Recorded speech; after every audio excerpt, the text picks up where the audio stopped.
Most Americans don't know that only 3% of colonists fought the British for independence, but that small force would go on to change history. Welcome to Day 1 of exploring America's 123 wars. Today, the Revolutionary War.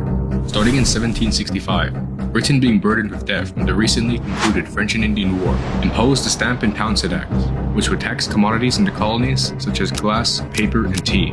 Colonists, outraged at being taxed without representation, resisted through boycotts and the formation of groups like the Sons of Liberty. In 1773, the British passed the Tea Act, forcing colonists to buy tea only from the British East India Company. The Sons of Liberty responded by boarding a British merchant ship in Boston Harbor and dumping their tea overboard.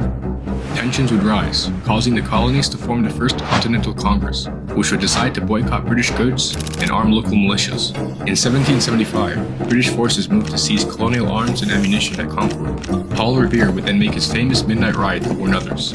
When the British arrived in Lexington, they faced off with 80 colonial militia, and after an unknown shot was heard, British fired, killing 8 colonists, starting the Revolutionary War. Due to the new events, the Second Continental Congress convened, appointing George Washington as the commander of the Continental Army, and on July 4, 1776, formally declared independence.